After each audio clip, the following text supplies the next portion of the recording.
This is KM Wyland, and you are listening to the 516th episode of the Helping Writers Become Authors podcast. This episode of Helping Writers Become Authors is brought to you in partnership with Podtone. If you're a podcaster who's struggling or unsure about your recording quality, or if you need help editing, mixing, or mastering your podcast, you can visit the team who works with me every week at podtone.com or drop them an email at info@podtone.com to get started today. So I know it's kind of like the job of a writing instructor to tell you to keep writing, man, whatever happens. And I know I've said this several times throughout the year, but I just feel led to say it again. This has been an insane year. Insane. So if you're having a hard time getting your head in the game for whatever reason, you're not alone. If you are zipping along with your writing, that is amazing. And if not, as far as I'm concerned, the bare fact that you are showing up today to listen to a podcast like this about writing, for whatever reason, is a testament to your commitment and discipline during this intense year. So thanks, for many reasons, for showing up to listen today. And now I hope you enjoyed this week's episode, 5 tips for honing your story instincts. How strong are your story instincts? This abstract and sometimes elusive concept rests at the very bottom of the writer's toolkit. Your story instincts determine how successful your storytelling is and whether you are able to offer readers the all-important it factor. Your story instincts are the foundation onto which you build all the other tools and techniques you pick up along the way. And your story instincts are also simultaneously the pre-existing source of all the knowledge you will claim as you grow your skills. When I was a newbie working on my early unpublished novels, I would often take a walk down to the mailbox after my daily writing session and think about what I'd just written. And almost always, I was vaguely dissatisfied. I knew whatever scene I had just written wasn't so bad in itself, and yet I also knew something about the book as a whole wasn't working. I remember saying to myself at some point during my second novel that I didn't know what was wrong, but I just knew. I trusted that instinct then, and I've come to trust it more and more over the years. Time, experience, and knowledge have given me the tools to not just feel when something is or isn't working in a story, but to put a name to what my story instincts are telling me. This is why I believe a writer's greatest resource is his or her own gut instinct. This inner knowing is the true source of our inspiration. It is what guides us to the right ideas. But it is much more than just that. It is also the well of deep instinctive knowledge shared by all humans about what story is and what makes it work. Even though this sense of story is always there, the lighthouse guiding our talents and abilities, most of us must refine our story instincts and learn their language so we may understand what they are truly telling us. Your story instincts and your ability to tap into them clearly will define how much talent, quote unquote, you may have as a writer. So how can you tell if you even have any story instincts? It is my belief all humans have this instinct. We are born with the common language of story. Indeed, some psychological research, such as presented by Edward F. Pace Schott, posits our very, quote, dreaming as a storytelling instinct, end quote. Although some writers come to studies of story theory and technique with the belief that this information has been invented by all the writers that have come before us, I think it is truer to recognize that story theory is more of an excavation. It is the catalog of recognized patterns we observe to be true about humankind's long experience with the shape, flow, and function of story. As such, you might even consider that however much or little you consciously know about story, you perhaps unconsciously know all there is to know. You have to trust this inner knowing learn to seek it where it will be found, and train yourself to speak its language. Booker Prize winner Ben Okri muses in his book, The Mystery Feast, Thoughts on Storytelling. There is nothing that expresses the roundedness of human beings more than storytelling. Stories are the highest technology of being. Maybe this story-making quality of being is the principal magic, as well as the principal illusion of our lives. For me, I recognize my story sense as both a deep wisdom and also a visceral, physical experience of inspiration. And you may relate to that. You may also feel it as an inner twitchiness when a critique partner gives you advice you don't agree with. Writers and non-writers alike experience it in their passionate responses, both delighted and disappointed, to the stories we read and view that have been written by others. You no doubt experience it when you've labored over a story, put all your effort and talent into it, and then find yourself having to admit it doesn't quite work.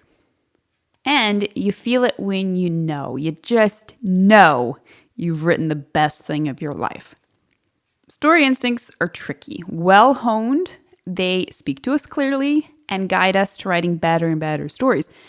But if we don't speak this instinctive language fluidly, or if we're unsure we're hearing its voice at all, we can easily lead ourselves astray. We can convince ourselves our desire for a story to be good makes it so, just as we can let the critical voices of inner doubt blind us to our true story wisdom.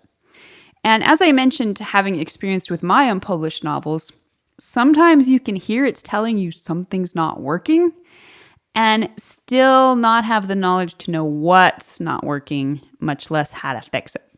This is why the life's work of a writer is perhaps most truly that of honing our story instincts. So here are 5 tips for honing your story instincts. Tip number 1, learn to listen to your gut, especially when it tells you something is wrong. When everything is going well, we often take our story instincts for granted. It's not until a little alarm starts ringing inside that we perk up and listen. In the beginning, especially if we're yet untrained in translating this inner signal, our initial response may be resistance. After all, we just wrote a story, and that's amazing, and we want to feel amazing about it. We don't particularly want to pay attention to the inner nudging that wants us to look at our anticlimactic ending or poor antagonist motivation. In my experience, my gut is never wrong. If the inner alarm bells are going off, then they're signaling a true problem, even if I'm not immediately able or willing to recognize exactly what it is. Only when I release the resistance, get quiet, and focus on what my story instincts are trying to tell me to do I realize where my story may be on thin ice. However, it is important to distinguish the voice of your deep story wisdom from that of a malicious inner critic. It is possible your inner critic has turned on you because you've resisted it so much and so often, refusing to heed its inborn sagacity. But it's also possible that that voice is a different voice altogether, one arising from low self-esteem and other personal issues. You need the voice of your story instincts. You do not need the voice of a malicious inner critic. So it is vital to first learn to distinguish between them, and then to do the proper work to bring both to health. Tip number 2, get specific about what you like or don't like in others' stories. So once you've learned to tune in to your inner story sense, you must learn to interpret what it's telling you. A vague sense of unease about your just finished manuscript will not help you fix it. You're likely to just start tweaking just because you don't know what else to do, and you may well end up changing things that shouldn't be changed and that indeed are the best parts of the story. And this is where learning from other writers becomes important. Your story instincts are just as active in reading or watching someone else's stories as they are in writing your own. So get in the habit of consciously specifying what it is you like or dislike about a book, movie, or show. And then go deeper and learn to examine what the author did to create this effect and make it work. And this is where story theory originates. Over time, writers paid attention to what has worked to create the canon of great and popular literature.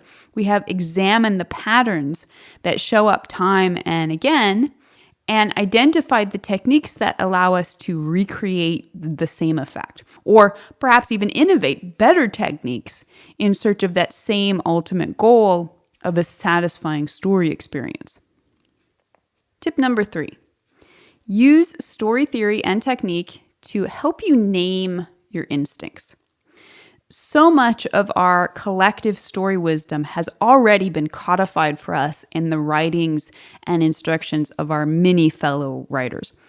When I started reading books about how to be a writer, flashbulbs just started exploding in my head. It was like I'd been given training wheels to help me learn how to balance the unwieldy bicycle of my own burgeoning story sense. Now, it's true, not all advice is good advice, and some is just plain subjective. But you can use the teachings of other writers not only to help you put language to what your story instincts are telling you, but also to practice your instincts. When you read something in a book or blog about writing that gives you that zing of understanding, or maybe even that same exact feeling of excitement you get from a great moment in a story, you know your instincts are talking to you. They're saying, yes, I knew that already. That's what I've been telling you all along. Tip number 4, make your story sense actionable by asking it the right questions. If you are a non-writer, you don't require your story instincts to be actionable. When you experience something you like or don't like in someone else's story, it's not even particularly important that you figure out what it is. All you need to know is whether you want more of the same or not. But as a writer, you must get specific. Vague directives are not much use. Like me with my early stories, knowing something is wrong with a story is a first step, but until you know what is wrong, you won't know how to fix it. And this means you must train yourself to converse with your story instincts in specific language. Ask it questions. Use logic to work your way past your feelings of unease or dissatisfaction, and definitely past any malicious self-criticism or self-doubt. Tip number 5, trust your story sense. Your story sense is good. I do not doubt that for a second. Your ability to communicate with it and understand it can always improve, but the foundational understanding and instinct is there. Trust that. The very fact that you are drawn to stories more strongly than the average person, that you are so fascinated by them that you wish to create them, signals you already hear your story instincts more clearly than you might think. Trust that too. Your gut instinct is your greatest tool as a writer. Identify it, listen to it, hone it, respect it, and it will help you write amazing stories. So I'd love to hear your opinion about this. Do you trust your story instincts? Why or why not?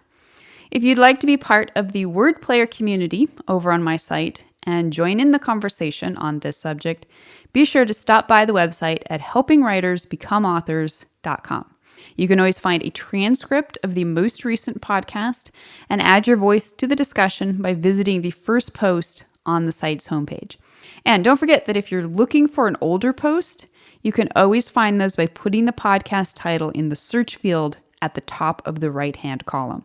If you enjoyed this podcast, you can subscribe on Apple Podcast, Spotify, or whatever your favorite podcast platform may be. And if you'd like to support helping writers become authors, I would totally appreciate it if you'd consider taking the time to leave a quick rating or review on your site of choice. Thank you so much for listening to the Helping Writers Become Authors podcast, and be sure to check back again next week.